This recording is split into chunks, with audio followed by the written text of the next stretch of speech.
Hello students, कैसे हैं आप सभी। आई होप कि आप सभी अच्छे होंगे। देखिए, ये हमारा चैप्टर 5th है क्लास 8th में, और लेट्स ट्राई 5 और 6 दोनों किस पे बेस है, हमारी प्रोबेबिलिटी पे बेस है। प्रोबेबिलिटी को हिंदी में क्या बोलते हैं? संभावना या प्रायिकता। इसका मतलब ये है कि किसी काम को करने के कितने चांसेस हैं, उसकी कितनी संभावना है, वो आपका क्या कहलाएगी? प्रोबेबिलिटी कहलाएगी। इससे पहले कुछ थिंग्स टू रिमेंबर हैं जो आपने ध्यान में रखनी है। Total probability of an event कितनी होती है? 1। किसी भी इवेंट की जो टोटल प्रोबेबिलिटी होती है वो कितनी होती है? 1। फिर आता है probability can not be negative. Probability कभी भी नेगेटिव नहीं आएगी, माइनस में नहीं आएगी। ये आपकी फ्रैक्शन में आ सकती है, जैसे 1/2, 2/4, इस तरह से आ सकती है। परसेंटेज में आ सकती है, 10%, 20%, इस तरह से आ सकती है। डेसिमल में आ सकती है, 0.1, 0.2, 0.8, इस तरह से आ सकती है। लेकिन नेगेटिव कभी नहीं आएगी, जैसे -3, -4, इस तरह से कभी नहीं आएगी ये। ठीक है, ध्यान में रखेंगे। दूसरा, 1 से ज्यादा कभी नहीं होगी प्रोबेबिलिटी। जैसे मान के चलेंगे आप कि 0.1, 0.2, इस तरह से आ सकती है। 1 से ज्यादा नहीं आएगी, कहने का मतलब है 2, 3, 4, इस तरह की ये कभी नहीं आएगी प्रोबेबिलिटी। 1 से ज्यादा नहीं होगी प्रोबेबिलिटी। क्लियर है? प्रोबेबिलिटी का फार्मूला क्या होता है? Number of favourable cases upon total cases. इसका क्या मीनिंग है? इसका मतलब है कि जिस चीज की हम प्रोबेबिलिटी फाइंड कर रहे हैं उसके फेवर में कितने केसेस हैं और टोटल केसेस कितने हैं, वो चीज क्या कहलाएगी आपकी। इसका फार्मूला होगा प्रोबेबिलिटी फाइंड करने का। ठीक है, तो इस तरह से आप कर सकते हैं। अब मेरे पास एक ये एग्जांपल है, a coin is tossed, find the probability of getting head. तो इसमें कॉइन को जब हमने टॉस किया, तो आप लोग इजीली देख सकते हैं कि कॉइन में कितने केसेस बनेंगे। कॉइन सभी ने देखा है, सिक्का, उसमें क्या होता है? 2 ही केस बनते हैं, एक तो हेड और एक टेल, 2 ही होते हैं ना। तो एक हेड एक टेल, तो टोटल केस कितने आए? 2। अब वो क्या पूछ रहा है? Find probability of getting head. Head कितने टाइम्स होता है सिक्के में, कॉइन्स में? एक बार ही होता है हेड।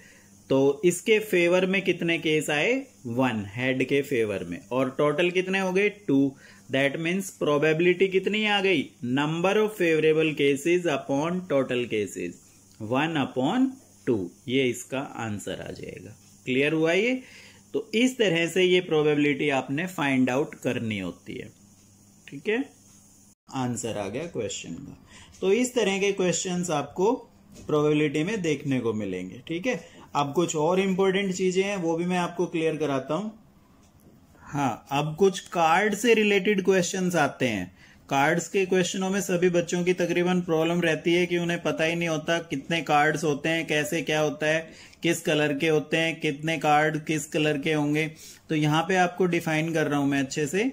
थिंग्स टू रिमेंबर में आप देखेंगे, ये इस तरह की जो शेप होती है ये आपकी क्या कहलाती है? स्पेड। क्या बोलते हैं इसको? स्पेड।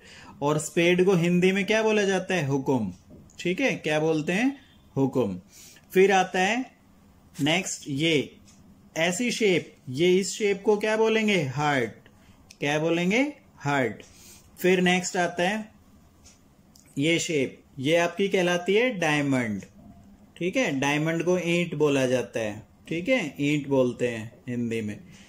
फिर यहां पर आपके पास आता है इस तरह की शेप, ये कहलाती है क्लब्स, और क्लब को क्या बोलते हैं? चिड़ी। ठीक है, तो ये आपके कुछ बेसिक जो है कार्ड्स की शेप होती हैं और उनके नाम है। आगे चलते हैं। हाँ, अब देखिए, ये बहुत इंपॉर्टेंट चीजें हैं। Spades and clubs are of black colour. जो स्पेड और क्लब जो होते हैं वो कैसे कलर के होते हैं? ब्लैक कलर के होते हैं। Heart and diamond are of red colour. जो हार्ट और डायमंड होते हैं वो कैसे कलर के होते हैं? रेड कलर के होते हैं। There are total 52 cards in a pack. एक जो कार्ड के पूरी डब्बी होती है उसमें कितने कार्ड्स होते हैं? 52 कार्ड्स होते हैं। और इन 52 में से क्या होता है, 26 cards are black and 26 cards are red. इनमें से 26 कार्ड तो आपके कैसे होते हैं, ब्लैक होते हैं, और 26 ही कैसे होते हैं, रेड होते हैं। अब इनमें से सारा अलग अलग डिफाइन किया हुआ है आपको। स्पेड जो होते हैं वो 13 कार्ड्स होते हैं, कैसे कलर के, ब्लैक कलर के। उनमें काउंटिंग होती है 1 से लेके 13 तक कंप्लीट। तो वो स्पेड के 13 कार्ड्स आपके कैसे होंगे, ब्लैक होंगे। क्लब के आते हैं 13 कार्ड्स, वो भी कैसे होंगे, ब्लैक होंगे, क्योंकि आपको पता होना चाहिए स्पेड और क्लब्स यही दोनों कैसे कार्ड्स होते हैं, ब्लैक के होते हैं। ठीक है। हार्ट के कितने होते हैं, 13 कार्ड्स, ये कैसे होते हैं, रेड होते हैं। फिर आता है डायमंड, डायमंड के भी कितने कार्ड होते हैं, 13, और ये भी क्या होते हैं, रेड होते हैं। क्लियर हुआ। इस तरह से ये आपके टोटल कितने कार्ड्स बनते हैं, 52 कार्ड्स बनते हैं, जिनमें से 26 आपके ये ब्लैक हो गए और 26 ये आपके रेड हो गए। ठीक है। अब आगे चलते हैं। कई बार क्वेश्चंस आ जाता है, ऐश की प्रोबेबिलिटी पूछता है, जैक की, क्वीन की, किंग की। तो आपको पता होना चाहिए कि ये चीजें क्या होती है। देखो वन को जब हम खेलते हैं, अपने जो लैंग्वेज होती है उसमें क्या बोला जाता है, इक्का बोला जाता है। ठीक है। वन को क्या बोला जाता है, इक्का, और इसको इंग्लिश में क्या नाम दिया गया है, एस। ठीक है। क्लियर हुई ये चीज। 11 को क्या बोला जाता है, गुलाम, और यहां पर इंग्लिश में आपके क्वेश्चन में क्या आएगा, जैक। क्या पूछेगा आपसे, जैक। तो जब भी जैक आए तो आपको समझ जाना है कि वो किसको पूछ रहे हैं, 11 को पूछ रहे हैं। एस आ जाए तो किसको पूछ रहे हैं, 1 को पूछ रहे हैं। इसी तरह से 12 को बोला जाता है बेगम, और इसको इंग्लिश में यहाँ पे क्वीन बोलते हैं। ठीक है। 13 को बोला जाता है बादशाह, और इसको किंग बोला जाता है। जब आपसे किंग की प्रोबेबिलिटी पूछेगा तो आपने समझना है 13 की, क्वीन की पूछता है तो 12 की। क्लियर है।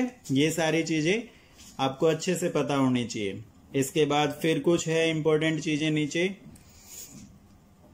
Jack, queen, king are known as face cards. अब बात आती है फेस कार्ड क्या होते हैं। देखो आप ना ताश के पत्ते को देखना, जब आप उसको देखोगे तो आपको इन 3 पत्तों में 11, 12, 13 यानी कि जैक, क्वीन, किंग, इनमें ना कुछ डायग्राम सा बना मिलेगा आपको, बीच में कुछ ड्राइंग सी कर रखी होगी। तो वो आपका क्या होता है, फेस कार्ड। जिसमें ऐसी ड्राइंग सी हो रही है वो आपका क्या कहलाएगा, फेस कार्ड कहलाएगा। क्लियर हुआ है ये चीज। इसके बाद आता है व्हेन 1 कॉइन इज टॉस्ड, एक कॉइन को जब उछाला जाता है, देन टोटल केसेस कितने बनते हैं, 2, एक हेड एक tail. When 2 coins are tossed, then total cases कितने बनेंगे आपके, 4। कौन कौन से, head head, head tail, tail head और टेल टेल। इसका क्या मतलब है, इसका ये मतलब है कि जब मैंने 2 कॉइन्स को एक साथ उछाला तो पहले पे हेड आ गया, हो सकता है दूसरे पर भी हेड आ जाए, या यहां हो सकता है पहले पे हेड आ गया दूसरे पर टेल आ जाए, यहां हो सकता है पहले पे टेल आ गया दूसरे पे हेड आ जाए, या ये भी हो सकता है कि दोनों पर टेल टेल आ जाए। इसका मतलब आपने ध्यान में रखना है, जब 2 कॉइन्स को टॉस किया जाएगा तो कितने केसेस बनेंगे आपके, 4 केसेस बनेंगे। फिर आता है next, when 1 dice is thrown then total cases. Dice पता है क्या होता है, जिससे हम लूडो खेलते हैं। तो जब उसको आपने थ्रोन किया तो टोटल केसेस कितने बनेंगे आपके, 6 बनेंगे जब एक डाइस को थ्रोन किया। यदि 2 डाइस एक साथ थ्रोन की जाती है तो कितने केसेस बनेंगे, 36 केसेस बनेंगे। ये चीज आपने ध्यान में रखनी है। क्लियर है। तो अब अपना स्टार्ट करते हैं। कुछ मैं और एग्जांपल्स लेता हूं, उसके बाद अपनी एक्सरसाइज स्टार्ट करेंगे, क्योंकि आपको पहले ये बेसिक्स क्लियर हो गए तो आप एक्सरसाइज इजीली कर लेंगे। ठीक है। देखो ये मैंने एक एग्जांपल लिया, a dice is thrown, find the probability of getting an even number. ठीक है। कॉइन का तो मैंने आपको एग्जांपल स्टार्टिंग में बता दिया था। अब मैंने ये डाइस का लिया एक, टोटल केसेस कितने बनेंगे एक डाइस में, जैसे मैंने अभी आपको समझाया कि एक डाइस में टोटल केसेस कितने बनेंगे, 6 होते हैं। अब वो क्या पूछ रहा है, इवन नंबर। अब इनमें से इवन नंबर देखो कितने हैं, 2, 4, 6, दैट मीन्स कितने नंबर आ गए, ये 3 हुए ना। तो इसके फेवर में, इवन के फेवर में कितने नंबर हैं, 3। प्रोबेबिलिटी का फार्मूला क्या होता है, number of favourable cases upon total cases, मतलब 3/6 ये फेवर में थे, ये टोटल केसेस 1/2, 1/2 इसका आंसर आ गया। बहुत इजी क्वेश्चंस होते हैं, ठीक है। नेक्स्ट लेते हैं, a dice is thrown, find the probability of getting a number less than 5। एक डाइस को थ्रो किया जाता है तो इसकी क्या प्रोबेबिलिटी है getting a number less than 5, ठीक है। तो इसको देखो कैसे करेंगे। टोटल केसेस यहां पर है मेरे पास 6, नंबर लेस देन 5 कितने हो गए, 1 2 3 4, दैट मीन्स 4 केसेस हो गए फेवर में। प्रोबेबिलिटी हो गई number of favourable cases upon total cases, 4/6, 2 2 जा 4, 2 3 जा 6, 2/3 इसका आंसर आ गया, ठीक है। फिर आता है, in a game the probability of winning is 0.3, find probability of losing it. तो आपको पता है, we know that total probability कितनी होती है 1। जब भी ऐसा क्वेश्चन आ जाए ना कि एक चीज की या तो विनिंग की दे रखी है, लॉसिंग की पूछ रहा है, या फिर लॉसिंग की दी हुई है, विनिंग की पूछ रहा है, तो आपने क्या करना होता है, 1 में से माइनस कर देना होता है, ठीक है। एक चीज की दी हुई है और उसकी नॉट की पूछता है कि तो फिर आप क्या करेंगे, 1 में से माइनस कर देंगे। We know that total probability is equal to 1 and probability of winning कितनी है 0.3, तो प्रोबेबिलिटी ऑफ लूजिंग कितनी आ जाएगी आपकी, 1 में से आप 0.3 को माइनस कर देंगे, ठीक है। 1 में से 0.3 को माइनस कर देंगे। क्लियर हुआ ये? बस इसमें से आपने सिंपली क्या करना है, इसको माइनस कर देना है, वो आपका आंसर आ जाएगा, ठीक है। आगे बढ़ते हैं नेक्स्ट क्वेश्चन की तरफ। अब कुछ इस तरह के क्वेश्चंस आएंगे बॉल वगैरह के। A bag contains 3 black balls, 2 green balls and 5 red balls. Find the probability of white balls, black balls, red and black ball. Not a red ball. एक क्वेश्चन में ही आपसे काफी क्वेश्चंस करा लिए उसने। तो यहां पर कैसे करेंगे, देखो सबसे पहले we have black balls. black balls कितनी है हमारे पास 3। फिर इसके बाद ग्रीन बॉल्स कितनी है हमारे पास 2, रेड बॉल्स कितनी है हमारे पास 5। ये इस तरह से मैंने सारी बॉल्स राइट डाउन कर लिए हैं क्वेश्चन में से। अब क्या करेंगे, टोटल बॉल्स कितनी हो गई 3 + 2 + 5, 10 बॉल्स। टोटल बॉल्स कितनी हो गई 10।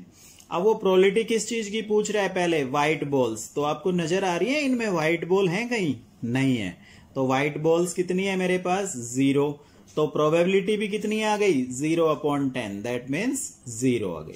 मतलब जो इवेंट हमारे पास है ही नहीं और उस चीज की प्रोबेबिलिटी वो पूछ रहा है, तो कितनी आएगी 0 आएगी। ये चीज ध्यान में रखेंगे आप।